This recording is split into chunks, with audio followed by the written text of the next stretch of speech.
کر رہا ہے عبادات کا کوئی معاملہ، جیسے سمجھ لیجیے ایک آدمی نماز پڑھ رہا ہے، اللہ کے لیے نماز پڑھتا ہے، اب نماز میں سجدہ رکوع ہو رہا ہے،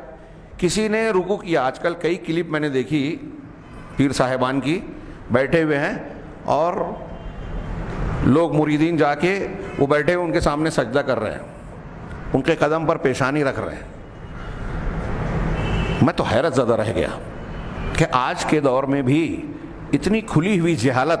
اتنا کھلا ہوا شرک، قرآن و حدیث کی تعلیمات سے اتنا کھلا ہوا انحراف کیسے پایا جا سکتا ہے؟ اس کے باوجود لوگ کہتے ہیں بڑا علم ہے، بڑی اچھائیاں ہیں۔ کس دلیل کی بنیاد پہ یہ کہتے کہ یہ کام کیا جاتا ہے؟ کتنی سنگین وعید ہے اس شخص کے لیے جو اپنے آپ کے لیے سجدہ کروائے، اور جو کر رہا ہے وہ تو شرک اکبر کا مرتکب ہو رہا ہے۔ کتنی صاف صاف ممانعت ہے قرآن و حدیث میں ان چیزوں کی، پھر بھی یہ کتنی بڑی حیرت اور تعجب کی بات ہے نا کہ ایک آدمی اپنے آپ کو مسلمان کہہ رہا ہے، قرآن اور حدیث کو ماننے والا کہتا ہے، رسول کو مانتا ہے کہ میں اس کو آپ کو رسول مان رہا ہوں،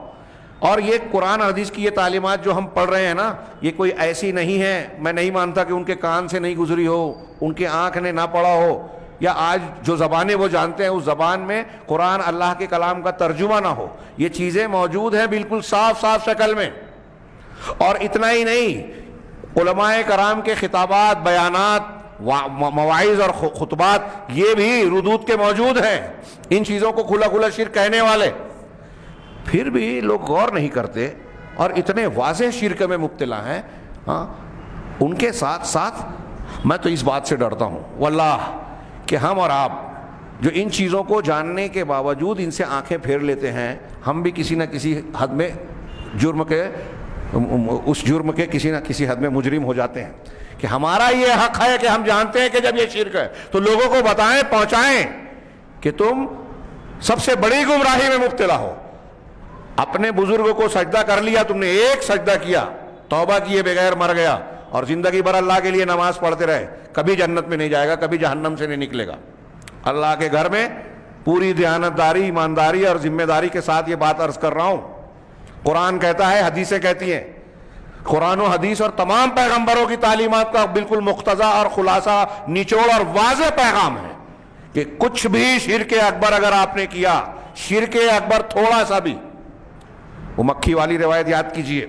اس پہ کچھ کلام کرتے ہیں امام احمد نے اپنی کتاب الزہد میں نقل کیا ہے غالباً، کہ ایک مکھی کی وجہ سے ایک آدمی جہنم میں چلا گیا۔ اہل علم نے استنباط کیا، واقعہ آپ جانتے ہیں کہ کچھ لوگ، ایک قوم تھی مشرکین کی، وہاں سے کوئی بھی گزرتا تو کہتے تھے کہ ہمارے بت کو چڑھاوا چڑھاؤ۔ ایک شخص گیا، گزرا،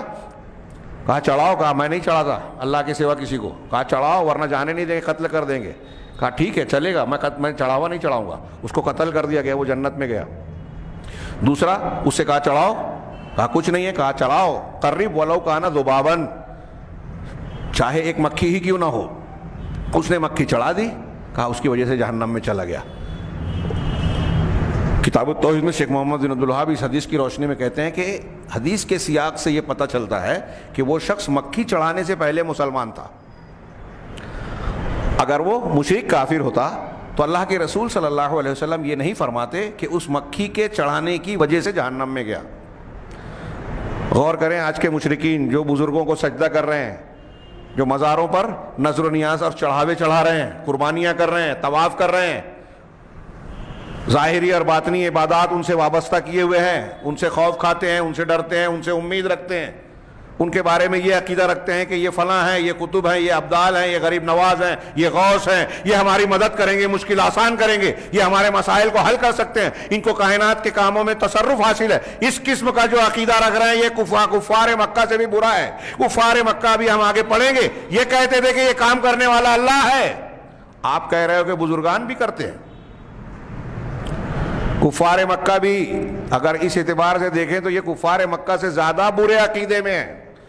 جو یہ کہہ رہے ہیں کہ کتب ابدال فلاں اور فلاں جو کائنات کے نظام میں طاقت رکھتے ہیں، چلاتے ہیں۔ اگر ایسا کوئی عقیدہ رکھتا ہے تو کفار سے بھی برا ہے، کیونکہ کفار کے بارے میں ابھی ہم پڑھیں گے آگے۔ قرآن کہتا ہے کہ ان سے پوچھو آسمان زمین کا نظام کون چلاتا ہے، تو یہ کہیں گے اللہ۔ اور ہمارا مسلمان ہونے کا دعویٰ کرنے والا قبر پرست کہتا ہے کہ کتب ابدال اور فلاں بھی چلاتے ہیں۔ تو یہ زیادہ برے ہوئے کہ مشرکین مکہ. کتنا بڑا شبہ ہے جس میں یہ قرآن حدیث کو ماننے والے مبتلا ہیں. شیخ محمد بن عبد الوہاب رحمہ اللہ اور اللہ رحم فرمائیں. بہت